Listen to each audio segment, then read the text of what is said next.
This is a recording for geometry, and it's going to be our homework 4 activity. And to help us write triangle congruence proofs, you might want to write what color is used for each problem at the problem for easy reference.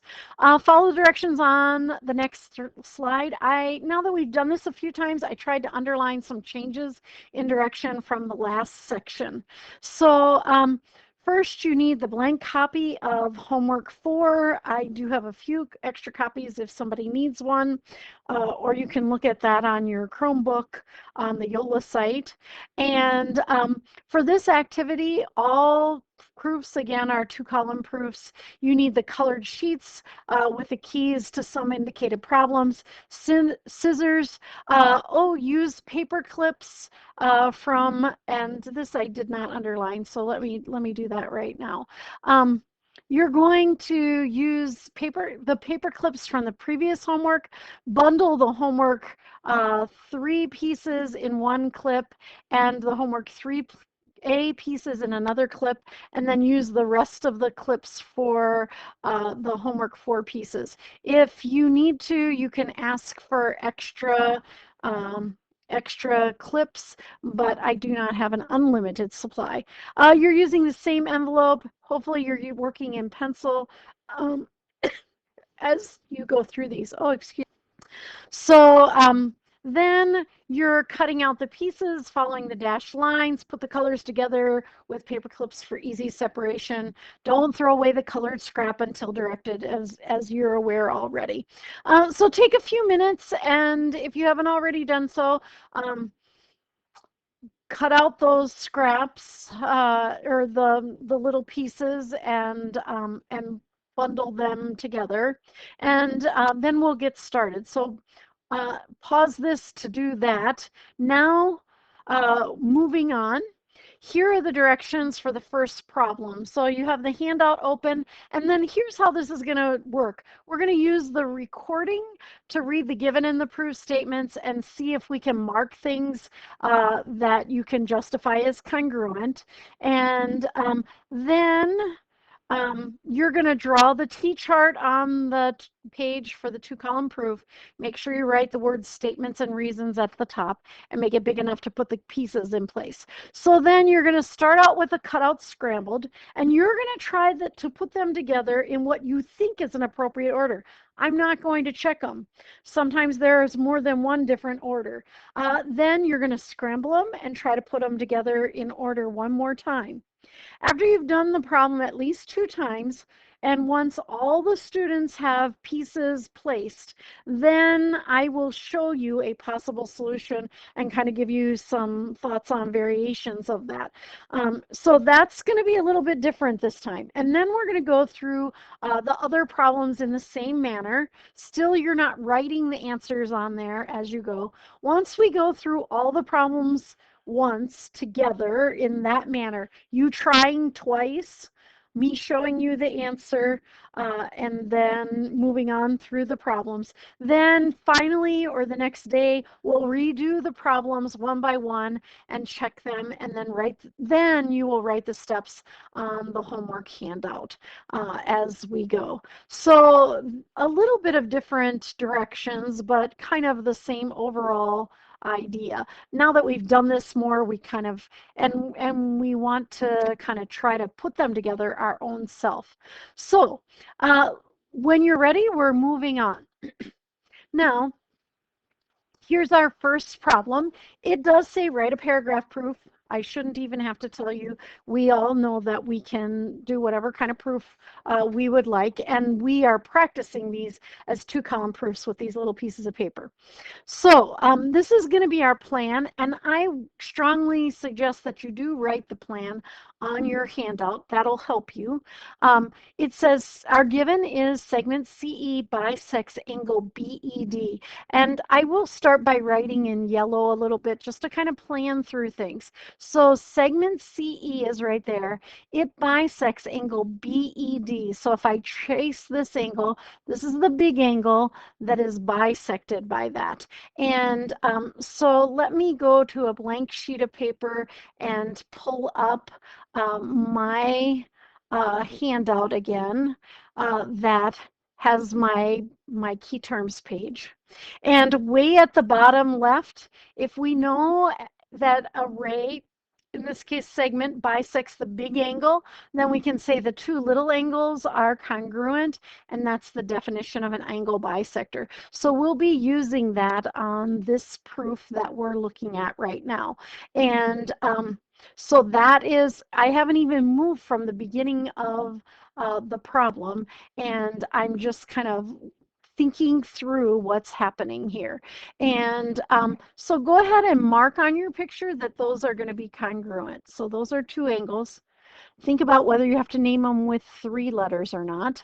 The next thing is that these two angles are right angles. So that's angle BCE and angle ECD. It's telling you that those are right angles.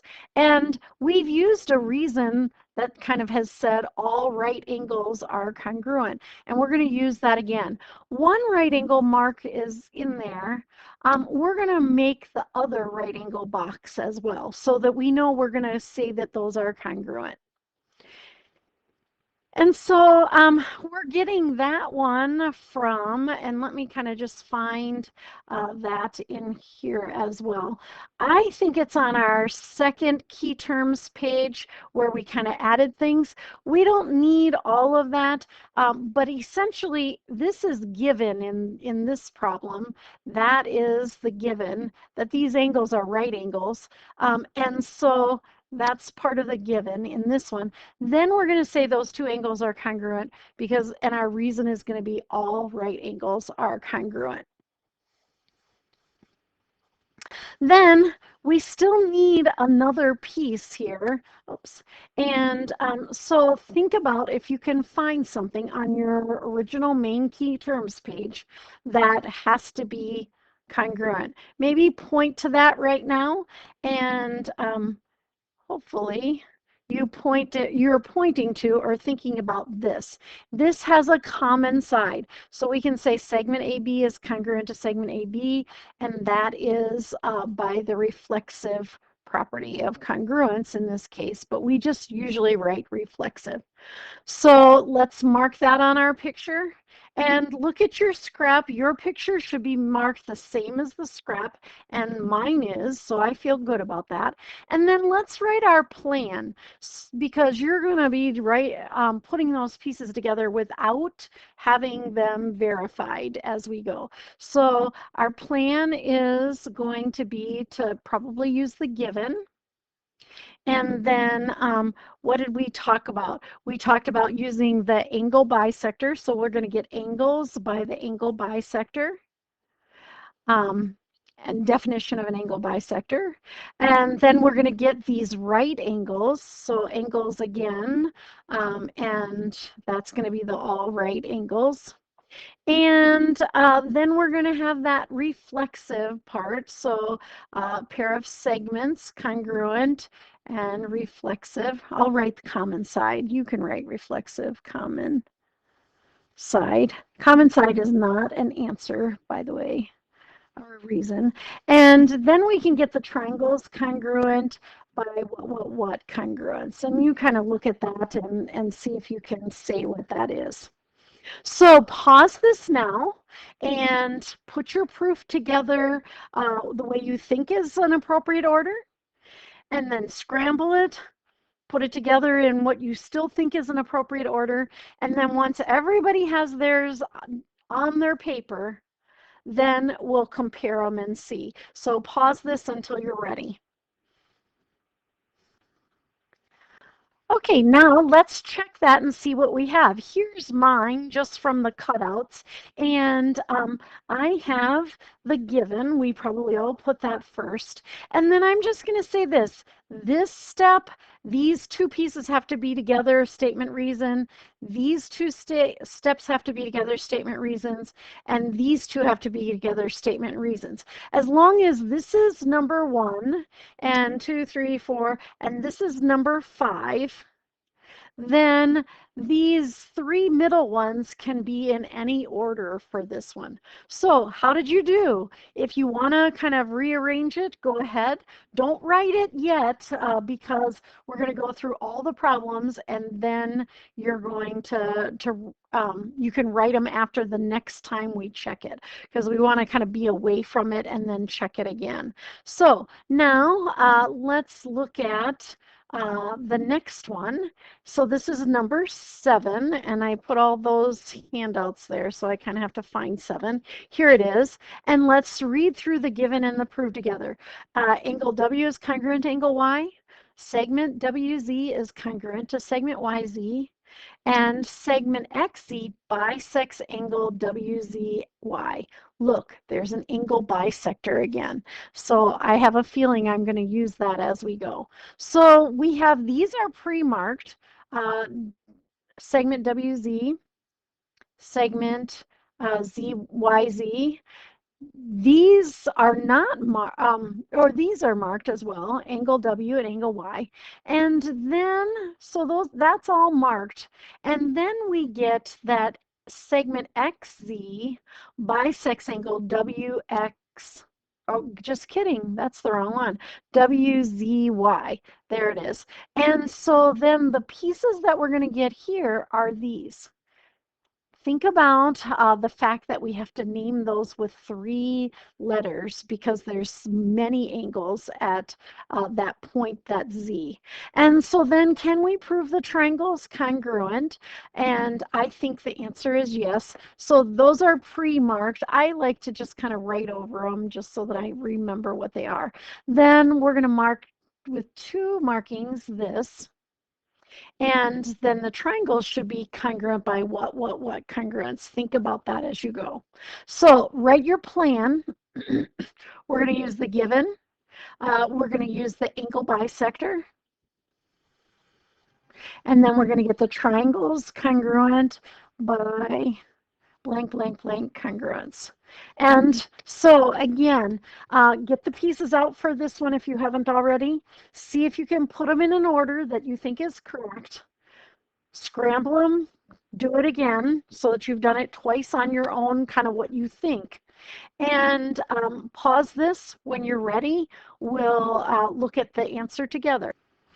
Okay, well, let's see how we did. So here's my cutout pieces, and they're in order already. So really, we have just our given on this one, and then this definition of an angle bisector. Make sure when you named those angles, you named them angle WZX, or you could have said XZW. When you're handwriting it, we're using these pieces, and angle Y. ZX or XZY. And that's the definition of the angle bisector. And then the triangles are congruent by angle side angle congruence. So that is our second one. Hopefully that went well for you. And now we're going to problem number 8. So I think our handout looks like this, and I believe on the cutouts. So for this one, if you did not cut out yet, these 2 things, if you need them on those handouts, I'm not by the handouts that I gave you when I'm recording this. So if you don't have the given and prove written on there, cut this one out and cut this one out because this is going to be the picture we're going to mark for this problem, and then go back to this problem that we're going to use. Now, hopefully you paused that if you needed to. I'm going to read through this one. It says the object of the toy shown is to make the 2 spheres meet and strike each other repeatedly on one side of the wand and then again on the other side. I kind of laugh because I believe these were a toy a long time ago, and you don't really see them anymore because, you know, people got hit by them and hurt. So whatever. It says if angle JKL is congruent to angle MLK and angle JLK is congruent to angle MKL, prove that segment JK is congruent to segment ML. Now, on your handout, I would like you to underline the hypothesis once. That is the angles congruent, not the word if. And underline the conclusion twice. And there's no word then, but we do have that comma there, so we have that. And then take a minute and go ahead and write on your paper the given and the proof from that dash thing, because you do need to have those on your paper. So we'll write them right now. Given angle JKL congruent to angle MLK, and angle JLK congruent to angle MKL. Oops. And then write the proof statement also. Prove segment JK is congruent to segment ML. Notice we are not asked to prove the triangles congruent, but we will, and then we'll use that CPCTC thing again. And then go ahead and draw this diagram in there as well, so that you have that, and from that cutout. And this is J, and there's K and L and M. So get that on your paper kind of right now, and pause this to do that. And then go ahead and see if you can mark the picture. And I'll talk about marking the picture once you're ready here, and then we'll put our pieces together. Okay, let's mark our picture. So we're simply told that angle JKL, so in your mind you want to trace that J to K to L and M to K to L. So it's these two angles that we're going to mark with one marking. So go ahead and do that. I'll use green. It looks a little Christmassy, but that's okay. And then we also know angle JLK and angle MLK are congruent, so we're going to mark those with two markings.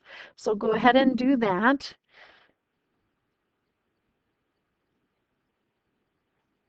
And then we have to come up with our other part ourselves. What are you going to use? Think about your key terms, your main key terms page, and I kind of have it on my handout here. Our main key terms page, and oh, look at that. We have that common side again, and there is a common side on this picture, so that's what we're going to use.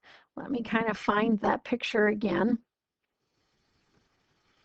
And this is the common side here. Let me get rid of that yellow a second. There we go.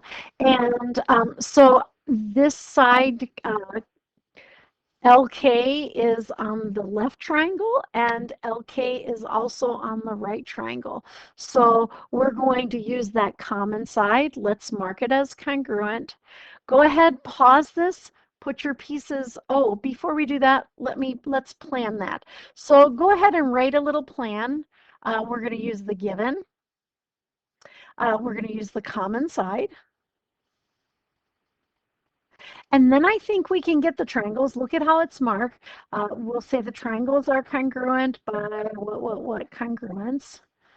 And then remember, in this one, our proof statement wasn't the triangles. So after the triangles are congruent, then we can say our proof statement. And why is that? Bunch of letters. Think about it, and I'll kind of show us as well, or remind us. It is, once you know two triangles are congruent, then you can say their parts are congruent by CPCTC. Corresponding parts of congruent triangles are congruent. So that's what we're going to use for this one. And so I'm just going to write that I'm going to use CPCTC. Oops, I meant to write it in that green. Okay, go ahead, draw your T-chart if you haven't already, and write that proof, and then we'll compare.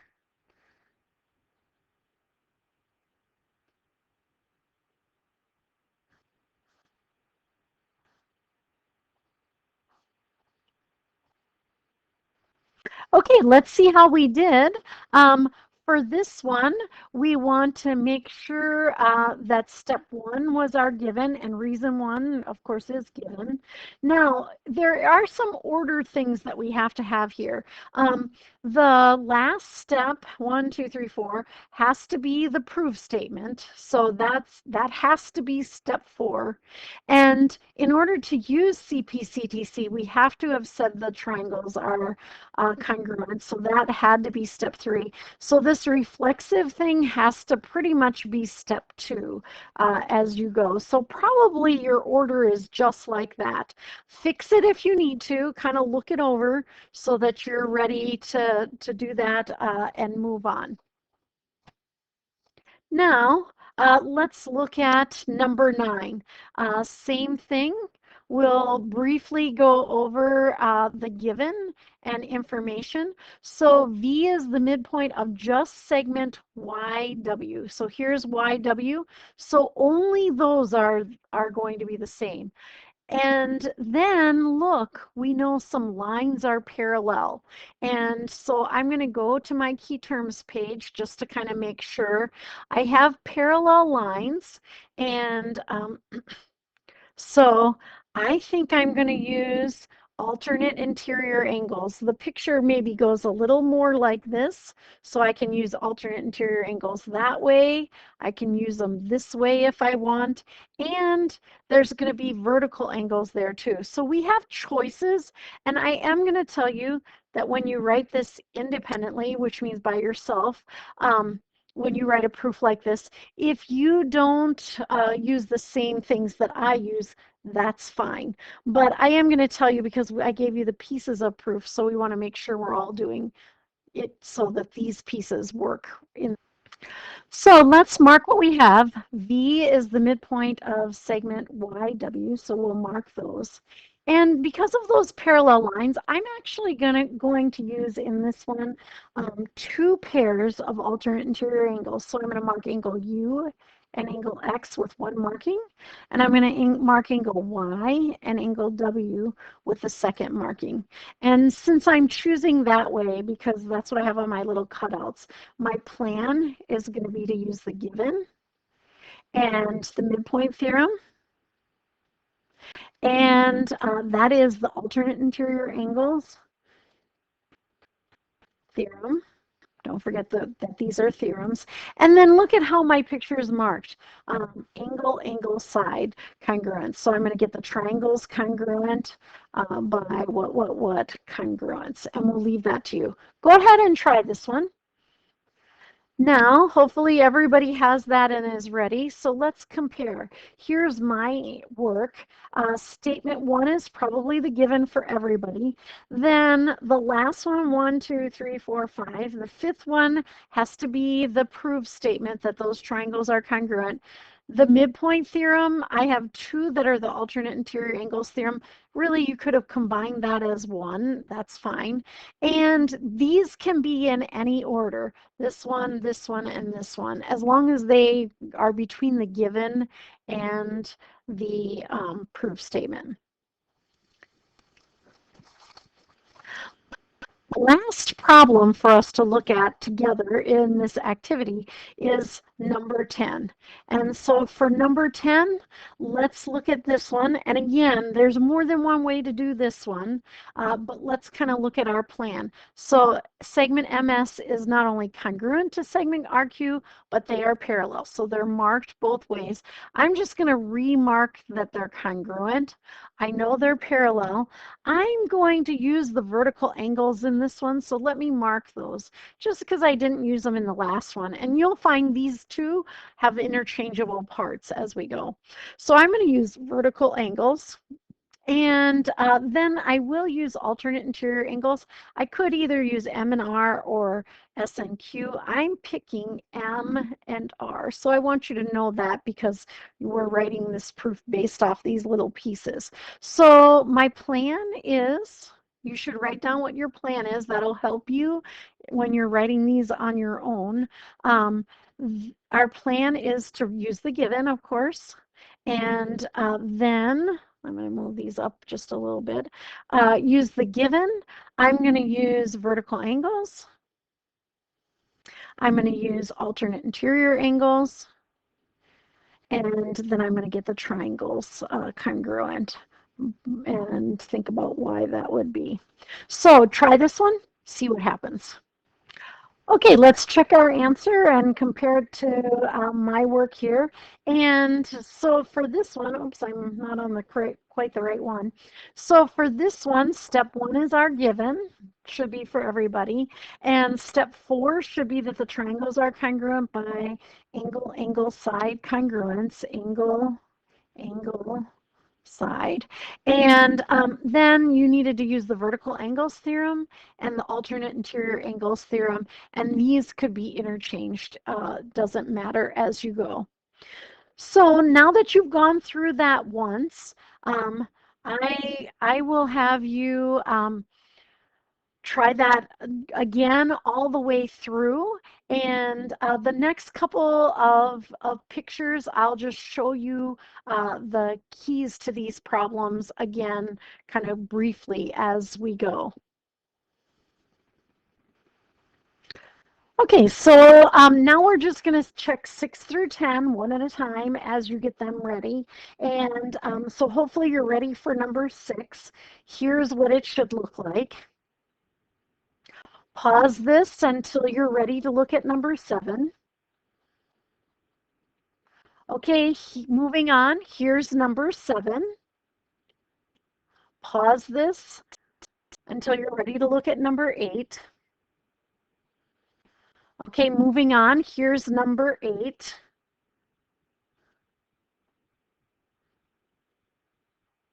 Pause this. When you're ready, we'll move on to number 9. Here's number 9. Pause this. When you're ready, we'll move on to number 10. Here's number 10. And now you should write those in as you go. And then we'll have some hints for the rest of the lesson.